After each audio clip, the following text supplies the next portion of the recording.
మనం ఉసిరికాయ పచ్చడి పట్టామంటే ఎప్పుడు మనం చింతపండు వాడతాం కదా, చింతపండు వాడుకోకుండా ఇలా ఆవకాయ స్టైల్లో పట్టి చూడండి. టేస్ట్ మటుకి చాలా బాగుంటుంది, మీరు తప్పకుండా నచ్చుతుంది. ముందుగా పుల్లగా ఉన్న ఉసిరికాయలు తీసుకొని శుభ్రంగా కడుక్కొని వాటికి చాకుతో ఘాట్లు పెట్టుకోవాలి. ఘాట్లు పెట్టుకున్నాక తుడుచుకొని ఆరబెట్టుకోండి. ఈ విధంగా ఆరిన తర్వాత కప్పు కానీ లేదంటే గ్లాస్తో కానీ కొలుచుకోవాలి. ఎన్ని గ్లాసులు వచ్చిందో ఎన్ని కప్పులు వచ్చినాయో గుర్తుపెట్టుకోండి. దాన్ని బట్టి మనం మిగతావన్నీ వేసుకోవాలన్నమాట. అలాగే ఒక 5-6 స్పూన్ల దాకా మెంతులు తీసుకొని లైట్గా రోస్ట్ చేసుకొని పక్కన పెట్టుకోండి. చల్లార్చుకొని పొడి చేసుకోవాలి.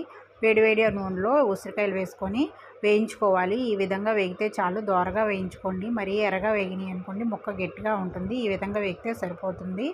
4 గ్లాసులు ఉసిరికాయలకి 1 గ్లాసు ఆవపిండి, 1 గ్లాసు కారం, 1 గ్లాసు ఉప్పు వేసుకోవాలి.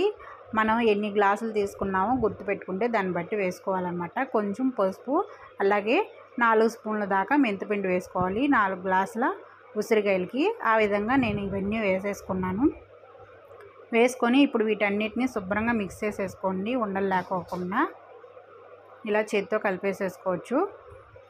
ఇలా కలుపుకున్నాక ఇందులోకి 100 గ్రాముల దాకా వెల్లుల్లిపాయలు తీసుకొని ఒలుచుకొని వేసేసుకున్నాను. అలాగే వేయించుకున్న ఉసిరికాయలు కూడా వేసుకొని మొత్తం ఉసిరికాయకి కారం పట్టేలాగా కలిపేసుకోవాలి. మొత్తంగా కలుపుకున్నాక ఇప్పుడు మనం ముందుగా ఉసిరికాయలు వేయించుకున్న ఆయిల్ ఉంది కదా, అది చల్లార్చుకున్నాక వేసుకొని మళ్ళీ కలుపుకోవాలి.